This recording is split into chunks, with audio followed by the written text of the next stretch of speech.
Hi, everyone. This is Beth Rogan. I'm the Associate Director of Marketing and Outreach for William James College, and I am happy, I'm really very happy to welcome you all today to our online live PsyD program. It's our student panel, which is one of my favorite webinars to participate in because our students are our best kind of advocates, representatives. They're most wonderful and engaging community members. So we're really excited to welcome you today and to have to share this presentation with you.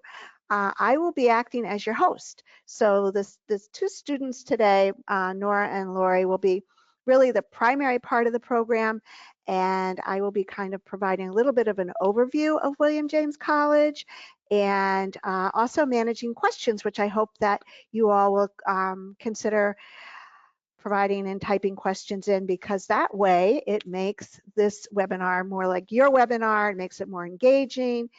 So we really look forward to hearing from you. And as I look at the names, some of the names here, I have a little shout out to some of the folks that I've spoken with in the last couple weeks. So thanks for joining.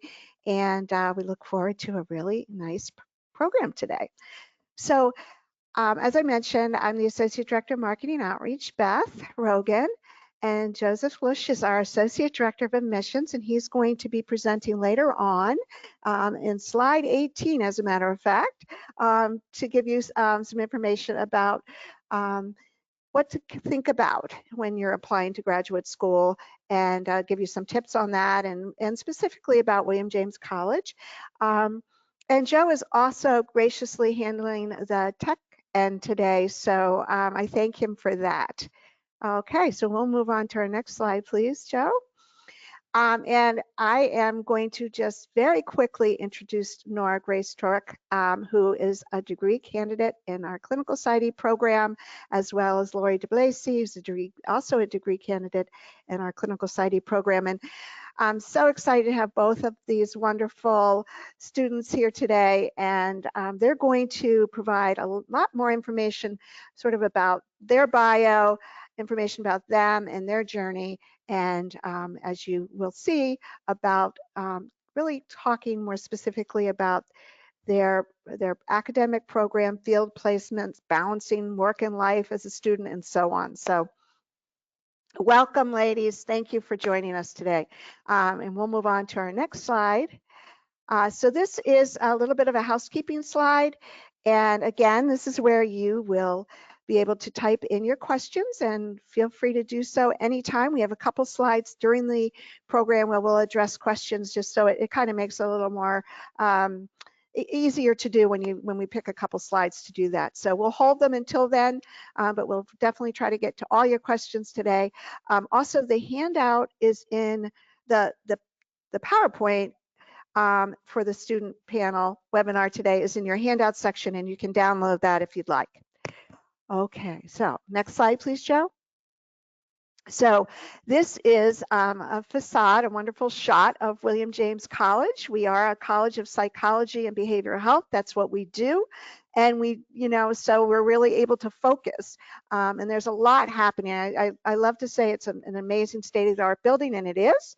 We're located in Newton, Mass. We're about 15 minutes in non-rush hour traffic. That's always a disclaimer, I have to say, to downtown Boston. So if you're not local, we are in a medical mecca, a mecca for psychology and behavioral health here, as well as just a wonderful city and so much happening in terms of just beautiful location. So, but this is just another place to sort of indicate that what happens inside the building, our culture, the students, the faculty, the staff, all of that, what makes up the William James family and culture and community is just amazing. And so hopefully you'll have an opportunity at some point to join us in an open house, or connect with one of our admission counselors, connect with a student ambassador, or sit in on a classroom, things like that. So, those kind of touch points are really helpful for anyone who is looking at potential programs or a, you know, a career pathway, to get as much information as you can about whatever school it is that you're considering. So I recommend that as well. So we will now move to our next slide. And I wanted to just give you a little bit of an overview about what's happening, all the dynamic programs that we have here at William James College and the amazing work that we're doing, because again, we're an institution of psychology, behavior health, and there's a lot happening within these walls. So in the clinical department, you'll hear much more about that, but just imagine there are 50 clinical practitioner professors in that department. So they have so many expertise, and they're just tremendous mentors. And you are not a number, you would be someone who would be known by your advisor. It's a 1 to 12 ratio, so you're very well known. But you'll hear more about the clinical department. Counseling is another department where you offer a master's in clinical mental health counseling online and on campus, as well as an online program and master's and MA in psychology.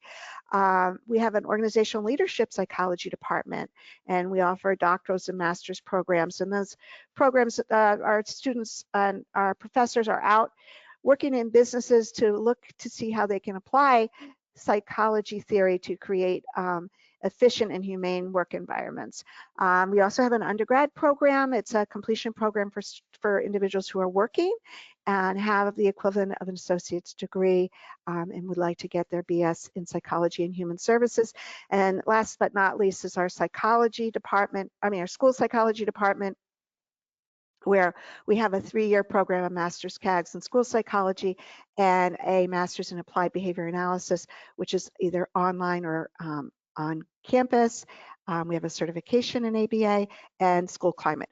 We also have many centers of excellence where there's a lot happening. Some of them are APA sites, there's direct services, research, advocacy, academic work, and so on. So there's just so much happening here at William James College, and it really helps to create this really dynamic institution. Now, next slide, please, Joe. Again, I don't want to take up too much more time, but I do want to highlight some really important features around our mission and core values. And so experiential education, you'll hear from both Lori and Nora about this, but our students start the get-go, the first week, and their practicum, as well as their coursework, and then they have a seminar that bridges the two. So it truly is applied pedagogy, applied model of learning, and every day you're applying what you're learning right in the field. And so our students get a lot of hours in experience. Social responsibility is key to our mission and our core values. So we have many programs that equipped our students to become culturally competent with various populations. We want to serve underserved populations and look to increase the diversity of the workforce in psychology and behavior health, as well as what happens within the culture here and advocacy work and community service and so on and so on. And as far as personal growth, I just want to emphasize that, again, you are very well known by your professors, by your advisor. You are not just a number here, and there's so many practitioners and professors that are here to mentor you, and you'll hear more about that. And again, we have a very strong commitment to diversity, inclusion, social justice, and intercultural understanding. And I think you'll hear and feel a little bit more about that as we move forward too. So with that, next slide. And what we'd like you to do right now, if you could help us out with this, because it really helps to direct our conversation, is to just let us know, take this audience poll about what you are up to right now. If you could just take a minute, and then we will, not even a minute, but a second or two to answer this question about when you would be interested potentially in starting graduate school. So sometimes the poll is a little slow, but Joe will be showing you that in a minute. Hi, Beth. This is a poll that the attendees will be typing into the chat box. Oh, okay. Sorry, it's a little different than we usually do. Okay, so what are they up to right now? When are you planning to Are you planning on graduate school, and when would that potentially be? Anything that you'd like to chat into the chat box, that would be great. All righty. So here we are, applying to a PsyD program now. I'm a senior and unsure as to what graduate program I would like to pursue. Sophie, thank you. Ken, thank you. Starting college right now. I'm a junior in undergrad. That's great. It's good to know. It's good as a junior to start really looking at different programs and getting yourself oriented to what you would like, what your interests are and the programs that are out there. Okay, so thank you, and we'll continue to share those as they come in. Currently a senior who works for 1 to 2 years and then applied to enter medical school or a clinical program. Oh, great, Anna, that's good to know, and we can talk more about that too. Because Lori is in the neuro psychology concentration, and often we do have students that were interested. And Meredith is good. Okay, so I'm going to share some of these later so we can get on with our conversation, but we will share more of your kind of your own personal stories too. Okay, so at this point, I'd like to introduce you to Nora Grace Turek. Hello, I'm Nora. I am a second year at William James. I'm currently in the CFAR concentration, which stands for the Children and Families of Adversity and Resilience. I'm originally from Boston, so I haven't gone very far for graduate school. And I got my undergrad degree at Clark University in Worcester. And then I started William James 2 years after I graduated undergrad, and so between that time I worked in the Boston public school system as a paraprofessional in a kindergarten room. I really chose William James for the community experience. I felt when looking at schools that the community here was, as we've talked about before, it's really prominent and you can feel it just in the building and walking around. I'm currently doing my second year practicum at the New England Assessment and Treatment Group. However, last year I was in the Taunton Public School System doing assessment type things with kids, and now I do assessments with adults and older people. And I think that's it. Beth or Joe, you can let me know if I'm missing anything. No, that's great. That's a great start, and now Lori can share where she is, what's her journey and where she's at too. Okay, so hi everyone. I'm Lori. I'm currently in my third year, so I just started my third year in the PsyD program. Like Beth said, I am in the neuropsych concentration. I'm originally from Stratford, Connecticut. So if you don't know where that is, it's around where the best pizza is in America, number one. And I got my undergraduate there at a state school. And then after I graduated from my undergrad, I got my master's there. It wasn't a licensed master's or anything like that. It wasn't an applied. It was just a master's program to kind of provide me with experience because I was ready to do something else. And so at that point, I didn't really know. I applied to PhD programs. Nothing was really connecting. So I ended up going into the workforce after my master's and worked kind of similarly as Nora, doing ABA for private schools, for two actually private schools. So that was pretty interesting. And around that time, I found William James because I did want to go forth. I found out what like a PsyD was, which not everybody knows what that is. Realized it was more of an applied degree. And they had this neuropsychology concentration, which was super important to me because I did realize that I did want to do neuropsychology. And I'm not sure if anyone has looked at this, but in some PsyD programs, you can pursue neuropsychology, but they don't actually have the concentration. And that's something that William James exclusively offers, and also with a breadth of field practicum experience for neuro. It's quite diverse. So my first year, I actually did group therapy at Southern New Hampshire Medical Center. So that was interesting, and I got some clinical therapy experience there. Then last year, I was at a pediatric neuropsychology private practice. And then currently I'm at Beth Israel working with adults and like older adults, so kind of more of a lifespan doing neuro psychological assessment through the psychiatry department. So that's been super awesome. And yeah,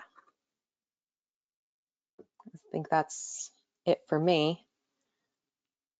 So now I think we can get into a little bit more about the program, and I think Lori is going to be talking and presenting the next Yes. few slides. Thank you, Lori. Yeah, of course. So our PsyD program is focused on psychotherapy, supervision, and leadership. Like Beth had mentioned before, it's a large faculty and diverse training experiences, and I kind of touched on that too.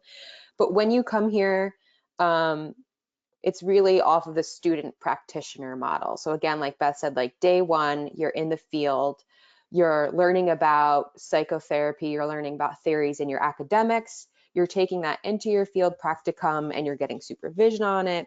And so your academics inform your field practicum, and your field practicum informs the work that you do in your academics. Eventually later on, you do take on more of like a leadership role. You learn how to be a supervisor, because you are going to be a doctor, and eventually one day you'll have supervisees. So there's also this emphasis on leadership, a close-knit culture and supportive learning environment. It really is, and that comes with the large faculty, and it's very personalized. Another part of getting your PsyD is you have to do a doc project, and you really work close with advisors, your doc project chair. You kind of really become familiar around William James the more you go through it. The advising relationship, clinical seminars are really important things. So not only are you getting supervision from your field supervisor, but you get supervision from William James faculty, who all have their own diverse clinical experience. I've had professors that had worked in hospitals and inpatient units with adults, with children, health psychologists, forensic psychologists. We really have it all here. And your assessment and planning conferences are these transition periods between each field practicum you end, and it's really a nice transition. You're with your advisor and your past and future field practicum supervisor. And yes, it's 134 credits, and a doctoral project, kind of what I was talking about, are required for graduation. But that's pretty much a brief overview of what the program looks like. And again, it's really based off of that student practitioner model. So you're in the field and you're doing academics, and it's, in my opinion, quite rewarding to do it that way. I think I'm done with that one. So then I kind of touched on this before. So there's department concentrations. So that means you can find these concentrations possibly at other schools. But what's really important, again, about William James is they offer these exclusively according to like the guidelines of each of these concentrations. So we have the CFAR that Nora is a part of. So Children and Families of Adversity and Resilience. So people that want to work with children and families, all different capacities. We have a bunch of different sites that go along with that are approved by the CFAR. Neuropsych, that's for people that really want to do neuropsychological testing and eventually become a neuropsychologist. So you're trained as a clinical psychologist and then you become a neuropsychologist. Forensic psychology are people who want to work in the forensic population. Geropsychology, people that want to work with the geriatric population. And health psychology, people that would like to work with, that's a very wide population, kind of like CFAR. But William James offers these, so if you are part of these concentrations, you're taking credits that are going to be accepted to have this officially as part of your degree concentration. Which is really important, because let's say you want to be a neuropsychologist, you need to take specific classes and have specific field placements in order to end up becoming one of those. So William James offers that through these concentrations. So, Lori, I just wanted to interject, just here about the concentrations. Um, all of our students are trained as generalists, so Mhm. that's the baseline. And many of our students, I think about half, do not decide they want to concentrate, because what they will do then is, for their electives, they may choose some courses that are within those different concentrations. So it is definitely an option, but it's not Mhm. something that you're required to do. So I just wanted to kind of just let people know about that as well. Yes, that's a great point. Many of my peers are generalists. They're not, you do not have to go into concentration. But if you do, it's very helpful that William James has them. Great, thank you. And then there's college-wide concentrations. So these are pretty unique to William James. And again, we're focused on multiculturalism and diversity, and equity, social justice. So we have Latino mental health, African and Caribbean mental health. Asian mental health is, I believe, our newest college-wide concentration. It's just beginning. Global mental health and military and veteran psychology. So these are like areas kind of emphasis that you can gain additional training, and then bring that to your field work, eventually to your doctoral work. And it's, again, a really like unique opportunity that William James offers. Not everyone offers these. And then you can really show that you're trained to work with these kind of more specialized populations. And again, the faculty all have, like, we have just such a diverse range of faculty that all have experience. So you're not just learning from just a professor of psychology. You're most likely learning from somebody that is emphasized in these concentrations.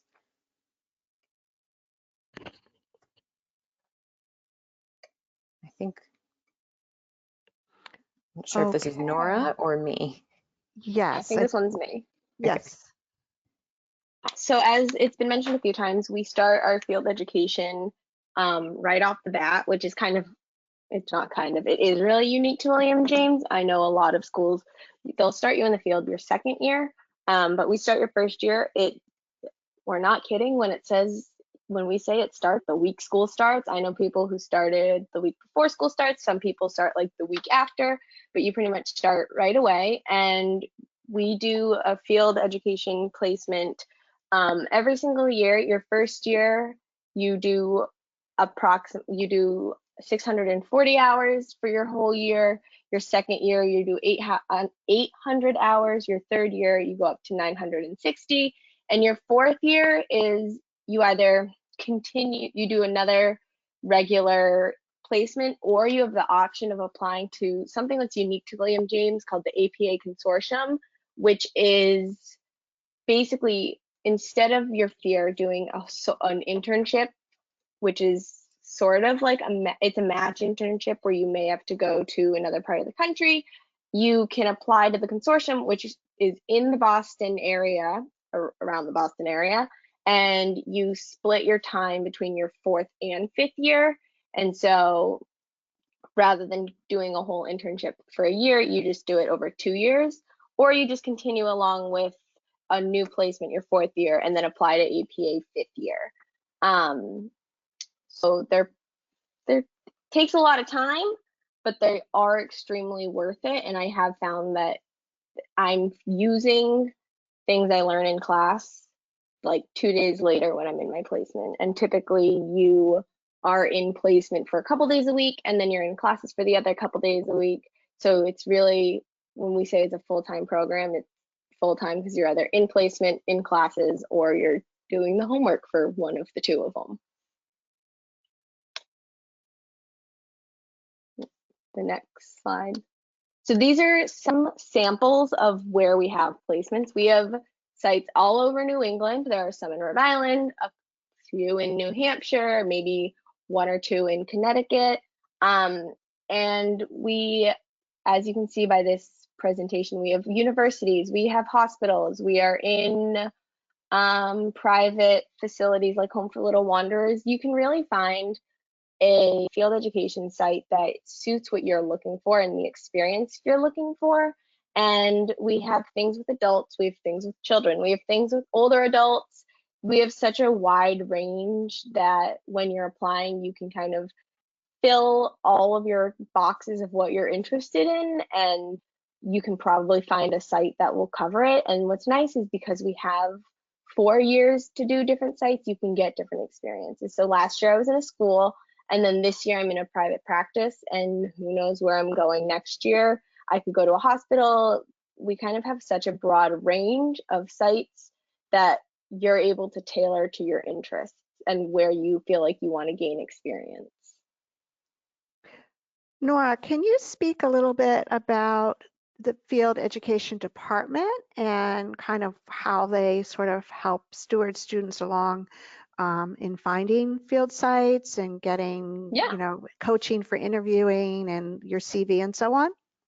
Yeah, so it's really nice. They provide us a lot of support with applying to field sites, and they start the process pretty early. It kind of seems freakishly early, but it's actually really helpful because they give us time to help with our CV. And then if we have questions, they offer their assistance, and you can send it to them and they'll help edit it and go through with it. They help with cover letters. And they also help find sites. If you're really not sure what you're looking for, they're very open to answering questions. They have drop-in hours during the week when it's not COVID times to go in and just be like, hey, I have a question about this type of site. I wonder if you can help me. They're very approachable, and they're really willing to help us find good matches for us. And they want to see us succeed where we're at. Great, thank you so much. That's helpful. So I think now we're moving on to the next slide, and this is our question slide. So we don't have any questions per se yet. Oops, let's see. Okay, now we do. Question. Let's see. Okay, how many, I'm looking at here. I'm looking to see, is this a very, okay. So I think some students are talking about advanced standing, and Joe may be able to talk about that a little bit further on because neither, I don't know, Nora, are you an advanced standing student? No, I am not. Okay, so we'll talk about that. And that advanced standing is when you have a certain amount of credits or a master's and you can move on. And Ken is asking a lot of questions about that. We can do that offline. That'd be great, Ken, to speak directly to our admissions counselors around your particular issue. Do you find that starting these sorts of graduate programs right after undergrad are beneficial, or is experience necessary or helpful? So this is good for the students, and also Joe can relate to this question too. But do you want to start, Lori, with that question? Yeah, sure. So I was going to talk about this and I forgot. So I would say you can come in with a bachelor's degree in anything. It does not have to be psychology related, and you're going to do just fine at William James. I know a lot of people that maybe have switched careers. They're a little bit older. It's not right after their bachelor's. And then there's other people that come in with a little experience. But the thing about the PsyD, you really are getting trained to be a clinical psychologist. And so they really start everyone, unless you're advanced standing, from the ground up because they want you to have those foundational things. So I wouldn't say it's kind of different than a PhD program where you might want to get like research experience or something like that. William James really gives you that experience, especially your first year. That's one of the reasons why we do the field practicum the first year. So you're actually gaining that experience in your first year that other first year PsyD students wouldn't necessarily have.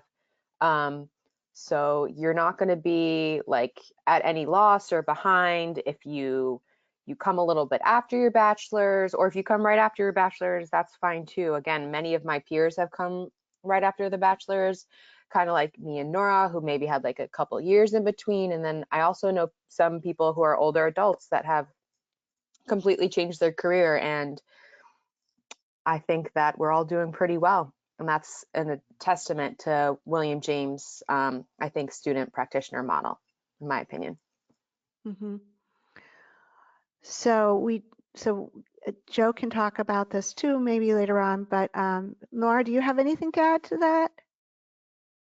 Yeah, I would say I agree with Lori. I don't think you need necessarily experience to come in right after undergrad. I think it kind of depends on who you are as a student.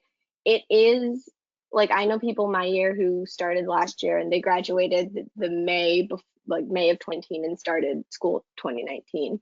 And from what I've talked to them, they don't regret it, but they do say like I now feel like I'm going to be in school for a while, but they also appreciate the fact that they're going to come out in 4 or 5 years and have a doctorate and be ready to continue with their career.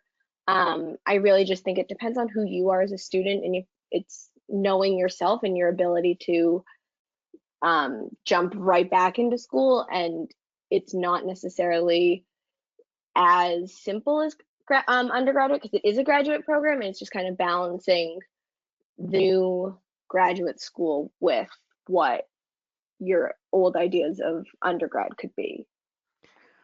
Agreed. Right. Yes, yeah, and I think that when we have some time with Joe, we can talk about that, because I think really everybody's individual application is really important to consider, and kind of how have you been informed that this is the kind of work you want to do, whether that was an internship, whether you've done volunteer work, whether you have worked or gotten a master's. So there's sort of a whole total picture, but no, you don't need, or a master's isn't required to come into the program. Some people have found it helpful and useful. And others have come right from undergrad. And if this is exactly what you think you want to do, then there is advantages to doing that, because then you ultimately start your career earlier after you've graduated. So it's definitely looking at all the total picture and what works for you too. Let's see. How important is research experience, particularly in honors theses, in applying to the PsyD program? Either one of you want to take a shot at that? I could speak to that. So Sure. in terms of how important it is in your application to William James, I would say it's really not as important as if you were applying to a PhD research-based program. So it is super helpful if you have that experience per se, because when you're coming to William James, you are going to be doing some research. That's a responsibility of us as clinicians to stay informed. So it's going to help you through this process, but it's not necessary. It's going to be looked upon positively that you understand these components, you understand the research. So it's really going to help you. But let's say you don't have that experience, that's not going to hurt you. Great. Okay. Perfect. So yeah, so that's good, because it's always looked at as a really informative experience. You're not, obviously our students are coming through to be more clinicians than researchers. That's really the focus.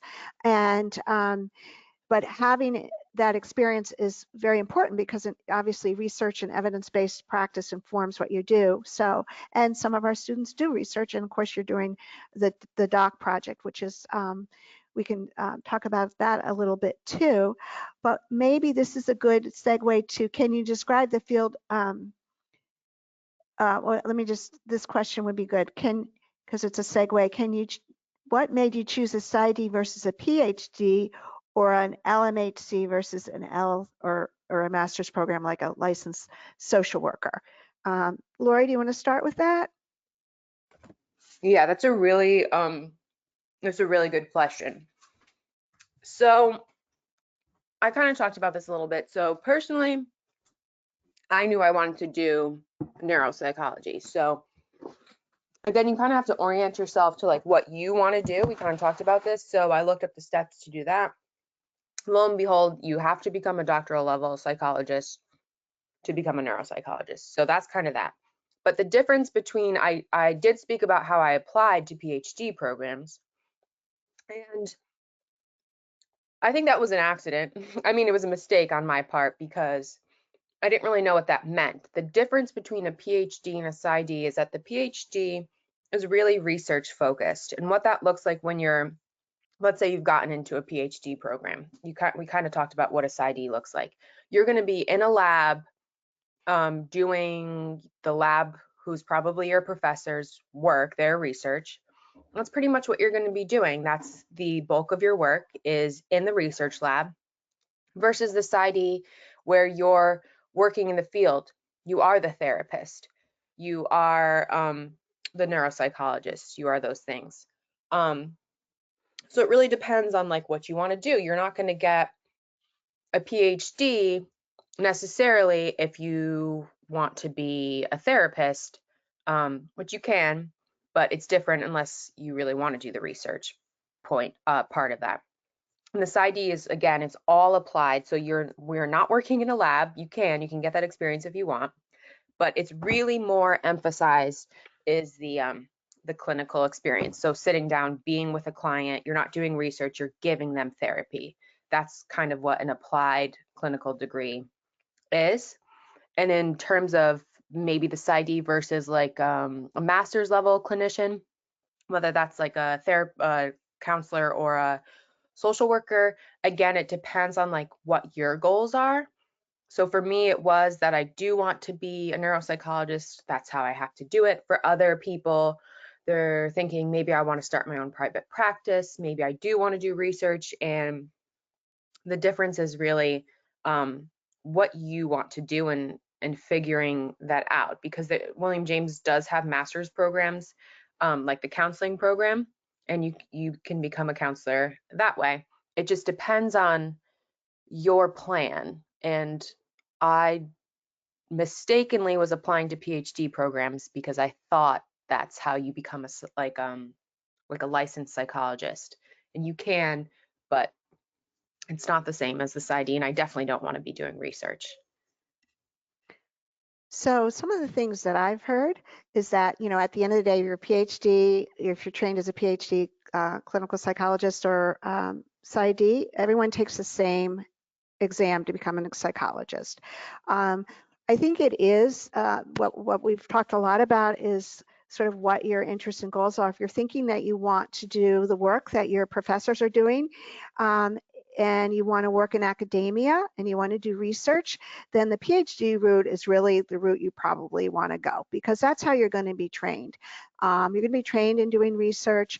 It doesn't mean that as a clinical psychologist you would never have a clinical rotation or experience in a PhD program, but it's definitely a less of a focus, and the training is much more related in a PsyD program to have those clinical experiences so that you ultimately want to practice as a clinician.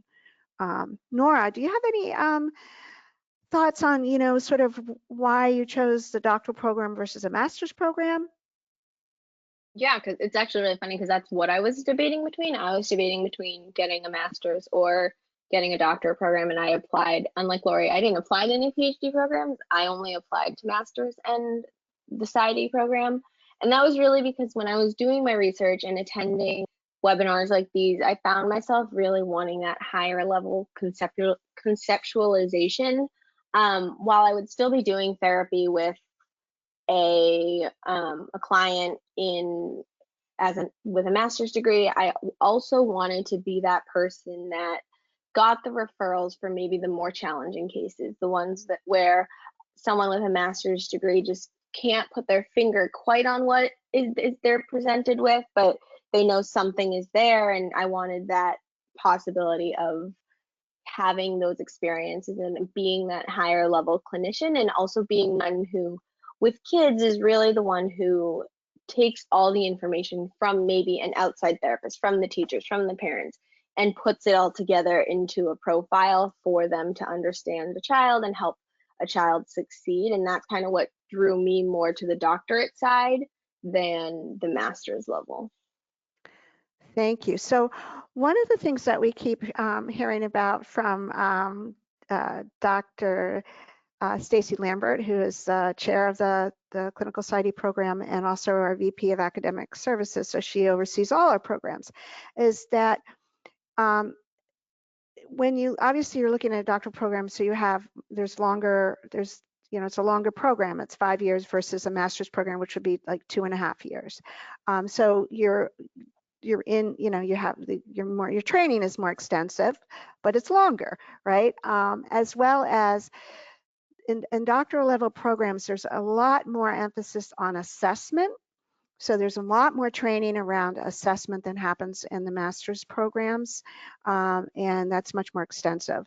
As well as supervision is really something that I know we're working on, and we do have courses, and you all might not have taken these courses yet, Lori or Nora, but you can speak to them around being a supervisor, because in a community mental health agency or in a hospital or various other settings, the doctor, the psychologist who is a doctor, a doctoral clinician, will be the supervisor and often has that supervisor and management role.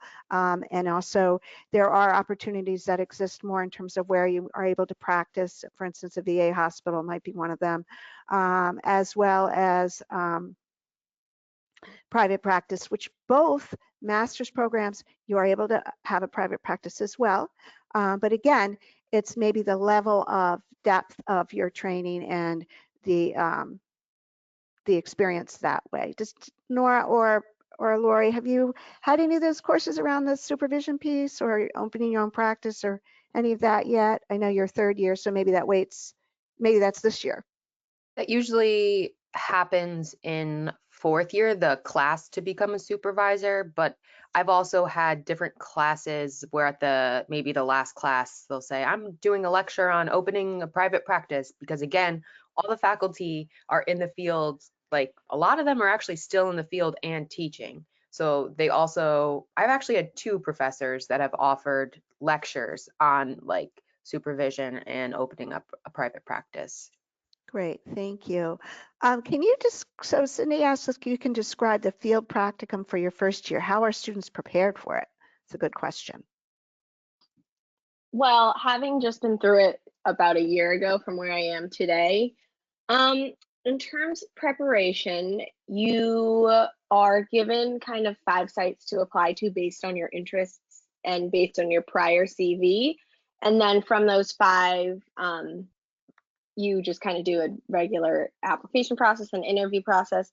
And I feel like from what I've heard from my experience and my friends' experiences is they take your first month kind of slowly and they try to really introduce you to what you're doing, and they kind of release they release you over time. So like you may start by just observing it for like a week or 2, and then maybe you'll go on to like practicing with another student, and then you go on to being observed, like you're doing it with somebody, but your supervisor, another student, is there observing you, and then you're led on to go do something on your own. And I think the first year practicum sites are very aware that a lot of us are new, and a lot of us are new to the field and maybe haven't done. So like I worked in a school, and while I had experience in a school, I was taking on a new position in a school that I hadn't been in.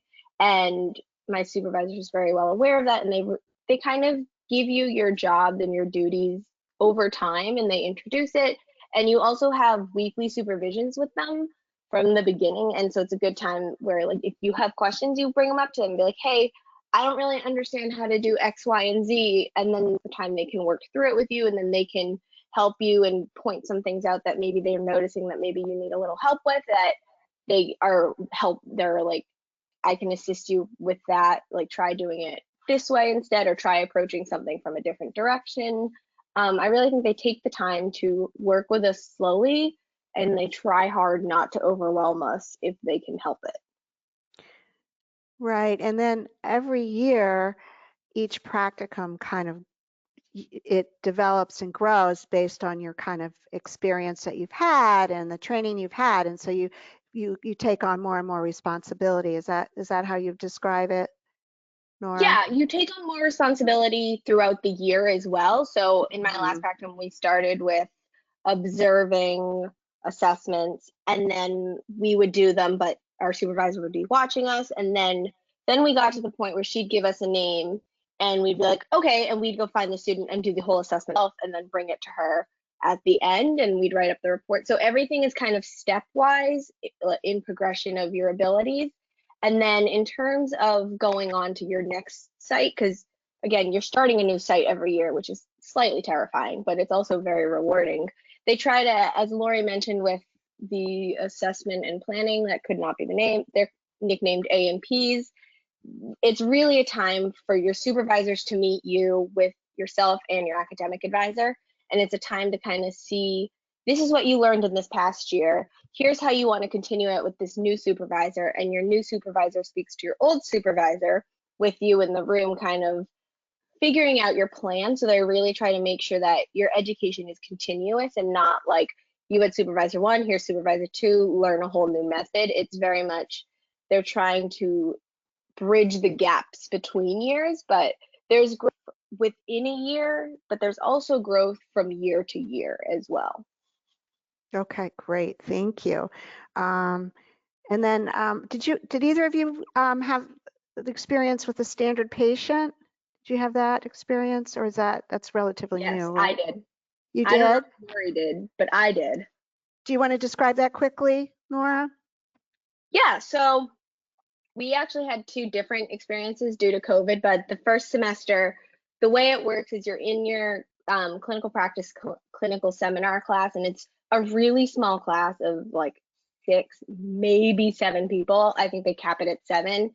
And what happens is an actor patient comes on in, and these are trained actors who are trained to play the patient role, and they do it for hospitals as well and medical students, but we take them as psychology students. And so you're kind of running an entire, your whole class is running one introductory session.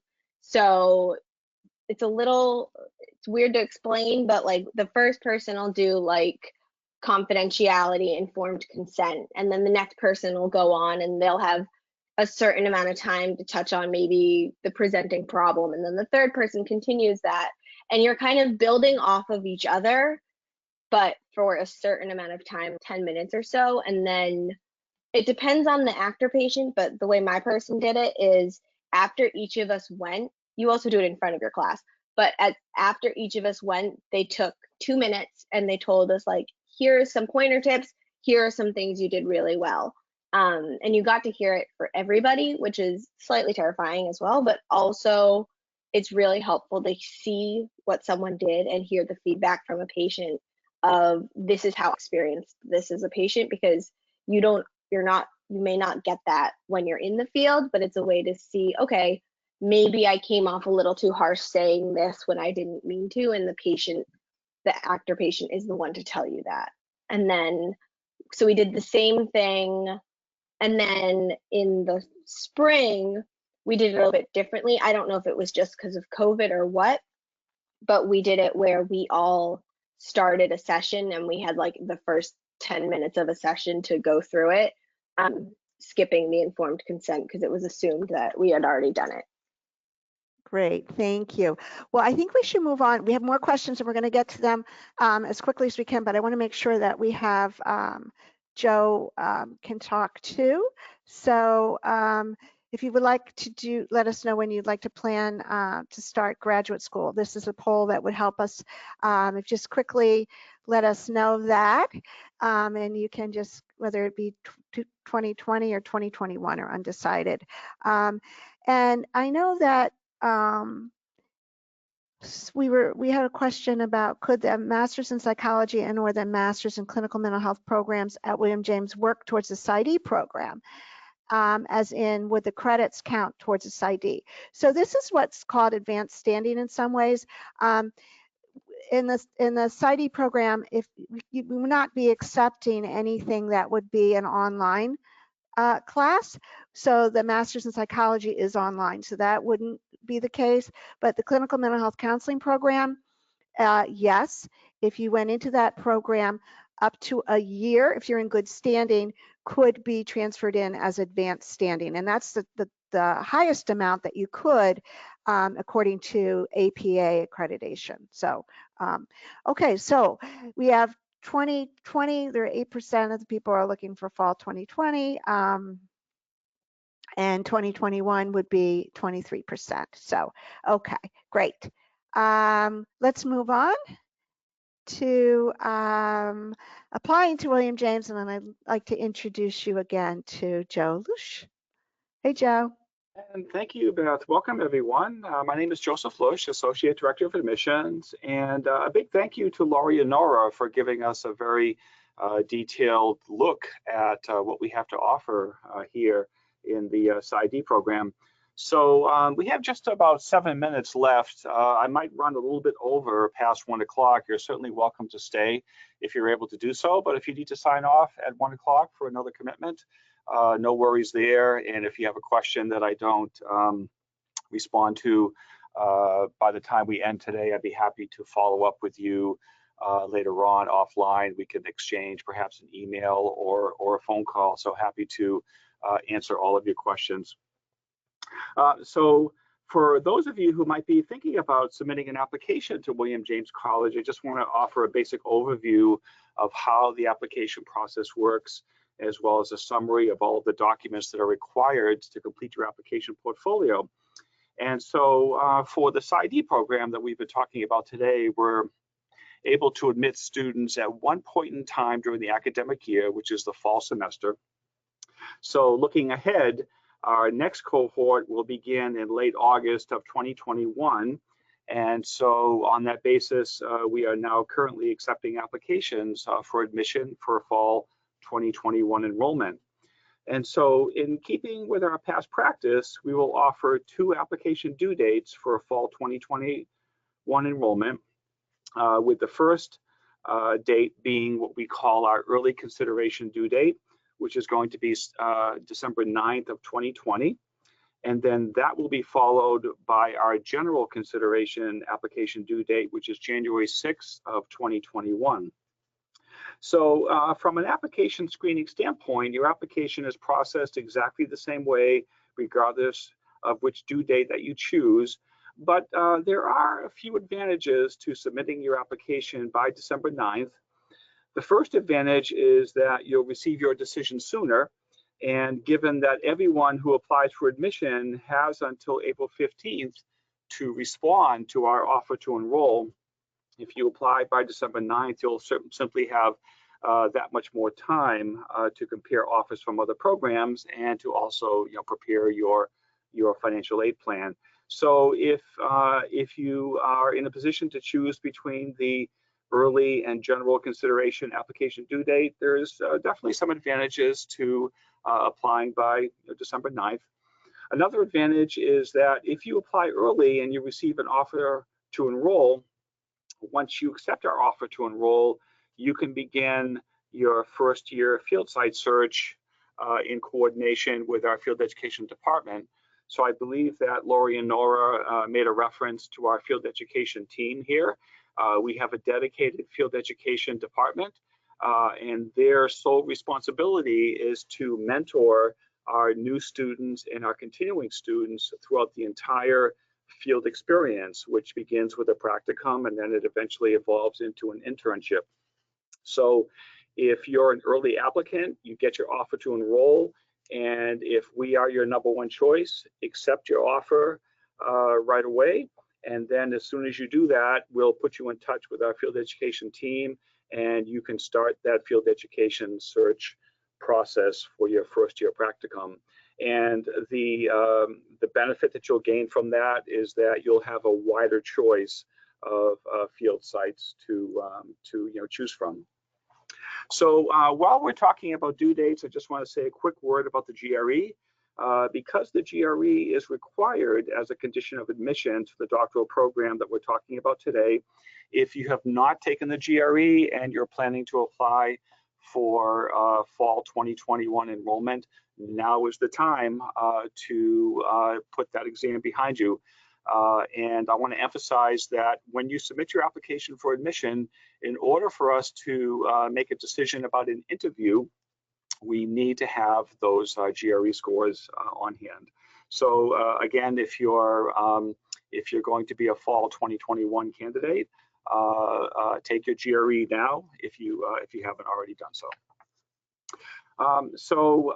Let's just go over quickly all of the documents that are required to complete your application portfolio.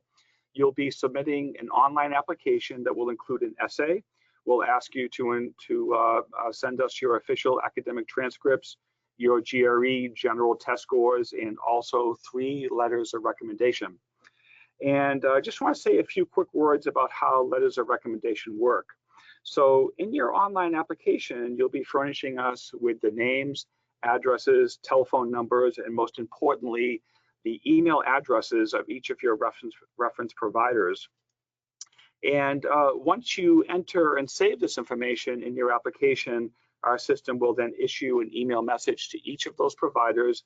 They in turn will be provided with a separate PIN and password that they'll be able to use those to upload their letters directly into your application account.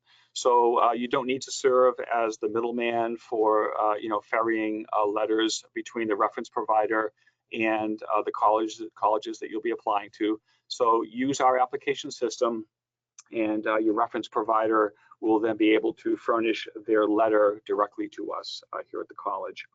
Now, there's no set policy as to whether references must come from solely academic or professional sources. So it really, depends on your individual circumstances and your background. So if you're a candidate for admission that is wrapping up your undergraduate degree, and perhaps your only clinical experience was either a practicum or an internship, it's completely appropriate for you to furnish 3 academic references. Now, if you're someone who perhaps has graduated, you've already graduated from your bachelor's program, and maybe you have a year or 2 or maybe 3 of relevant work experience, then in your case, it would be appropriate to provide perhaps a combination of academic and professional references. Also, please keep in mind that interviews are required as a condition of admission to the PsyD program that we've been talking about today.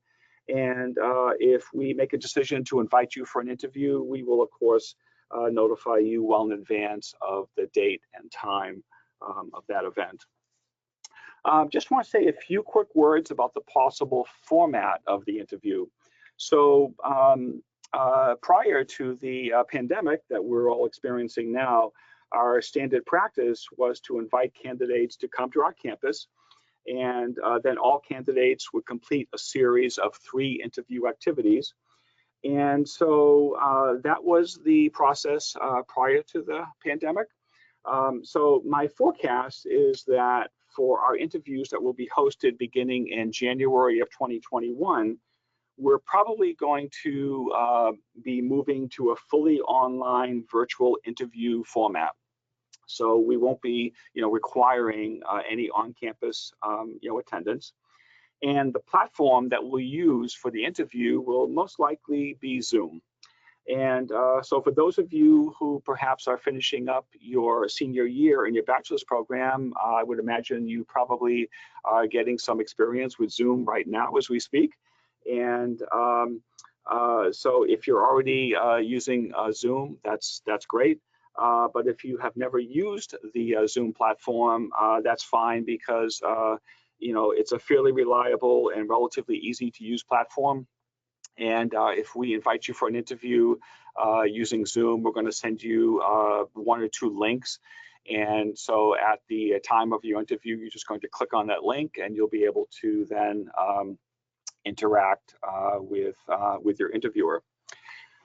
Okay, I know it's just 1 minute past 1 now. I just wanted to say a few quick words about the attendee who had a question about advanced standing. And Beth, I think you spoke a little bit about that. I just wanted to reinforce that candidates for advanced standing are those who have completed a 60-credit master's degree, either in counseling psychology or clinical mental health counseling. If you have completed such a degree, that would have brought you to licensure as a mental health counselor, and if you completed that degree within the past 5 years, then you most likely will be you most likely will qualify for admission as advanced standing. And what that means for you is that if you decide to enroll into our program with advanced standing status, you'll essentially be starting the program at where normally a second-year student would be. So we transfer in about 26 or 27 credit hours from your master's program, and we also waive the first-year field training hours that a first-year doctoral student would normally complete if they were coming into the program with just a bachelor's degree.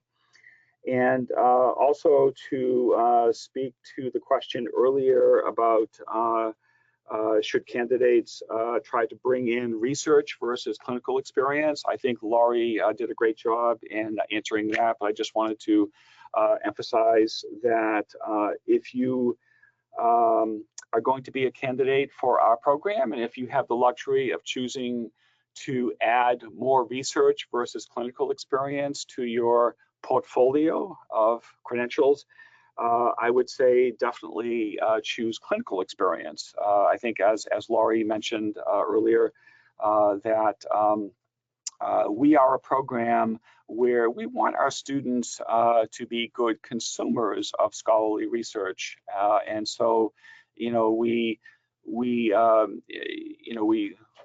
certainly give you a good strong dose of research experience because you have a doctoral project that you'll complete. But ultimately your career path will be more applied, clinical in nature. So if you have the choice of research versus clinical experience, definitely add clinical experience to your portfolio if you're in a position to do so. Okay, in the interest of time, I'm going to now hand it back over to Beth.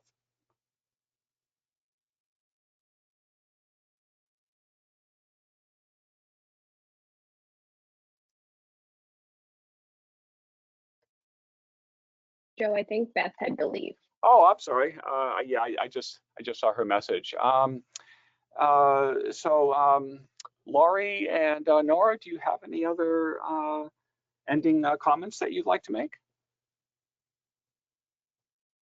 I do not, and I think Lori most likely had class, knowing Oh, okay. I think she also had to go, but I do not. Yep. Okay. If anyone has any questions, yep. they are welcome to contact me. So folks, on this slide here are some email addresses. So if you'd like to stay in touch with us, here are some email addresses that you can use. And also this slide is part of your handout in your presentation here. And so anyone who has any questions about the admissions process, I certainly welcome you to stay in touch with us here with the admissions team.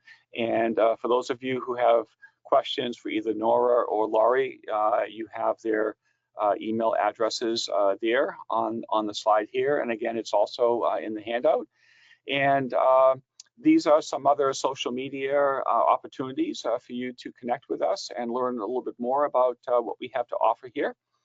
And I want to thank everyone for attending today, and hope you have a great rest of your day.